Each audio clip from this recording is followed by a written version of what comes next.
여러분 안녕하십니까? 전주 MBC 뉴스데스크 시작하겠습니다. 어젯밤 김제의 한 주택에서 불이 나 4명이 숨지는 사고가 발생했습니다. 이 사고로 70대 세대주와 중증 장애를 가진 3명의 처남들이 함께 숨졌고 세대주의 부인은 겨우 빠져나온 것으로 확인이 됐습니다. 3명의 처남들은 거동을 하기 어려울 만큼 장애가 심했던 것으로 알려졌는데요. 경찰은 별다른 소득 없이 기초수급비 등으로 생계를 이어오던 남편이 지난해부터는 지병으로 휠체어 신세를 지게 되면서 결국 자신의 처지를 비관해 불을 지른 것으로 보고 있습니다. 허현호 기자입니다. 김제의 한 주택가 골목길, 갑작스레 불빛이 번쩍이더니 인근 주민들이 우왕좌왕하며 어쩔 줄 몰라 합니다.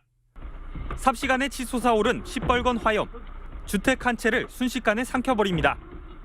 어젯밤 10시 50분쯤 김제 신풍동의 한 주택에서 불이 난 건데 집안 내부에 있던 가재도구들은 모두 처참하게 타버렸습니다. 못이 막 어쩌고 무너지는 것 같다 그래. 문 열어본 게 막 이렇게 벌써 우리 집까지 연기를 다 덮었더만. 그래갖고 놀래갖고 그냥 약부타리면 갖고 도망갈라. 우리 집까지 와서 둘이 놀러 오면 어떡해요. 집안에서는 70살 황 모 씨가 불에 타 숨진 채 발견됐고 방 안에 있던 53살 임모 씨 등 황 씨의 처남 3명은 인근 병원으로 이송됐지만 끝내 숨졌습니다. 처남들은 모두 중증 지체장애를 가지고 있었고 이 중 2명은 지적장애, 1명은 뇌병변 장애까지 가지고 있었습니다. 모두 중증 장애를 가지고 있어 거동이 거의 불가능했던 삼형제는 미처 대피하지 못한 채 같은 방 안에 누워 함께 발견됐습니다. 주방에서 불길이 시작된 것으로 보고 있는 경찰은 황 씨가 자신의 처지를 비관해 집에 불을 지른 것으로 추정하고 있습니다. 자택에 있다 몸을 피한 황 씨의 아내는 황 씨가 집안에 휘발유통을 2차례나 숨겨도 치운 적이 있다고 진술한 것으로 알려졌습니다.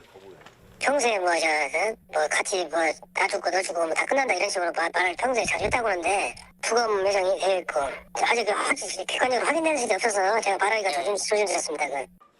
이들 5가족이 함께 살게 된 건 지난 2006년. 장애를 가진 처남 3형제와 함께 살던 장인이 지병으로 더 이상 이들을 보살피지 못하게 되면서부터였습니다. 결국 처남 3명도 모자라 3년 전 작고한 장인까지 10여 년 넘게 모두 4사람의 간병을 도맡아야 했던 황 씨 부부. 엎친 데 덮친 격으로 황 씨마저 지난해 허리 수술 후유증으로 거동이 불편해져 휠체어 신세를 지게 됐습니다. 밖에를 안 나와. 그러면 이제 누나가 안쓰러운 게 차에다 싣고 가서 바람 쐬주고 데려오고. 자기가 장애되니까 힘들지. 처음에는 이렇게 발 하나가 저기 갖고 이렇게 하더라고. 그랬더니 아주 나오도 못 오더만. 별다른 소득이 없었던 황 씨 부부는 기초수급비 120여만 원과 90여만 원의 장애연금 등으로 생계를 이어왔습니다. 최근 황 씨는 병원비 부담이 크다며 주민센터를 통해 의료비 지원을 신청하기도 했지만 조건이 맞지 않다며 거부당하기도 했습니다. 신청하셔서 조사했을 때 좀 기준이 넘어가셔가지고 좀 안 되신 부분이 있어요. 활동 지원 서비스를 받고 있었어요. 장애인 활동도우미가 케어해주는.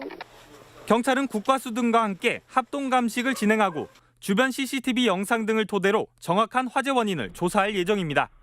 MBC 뉴스 허연호입니다.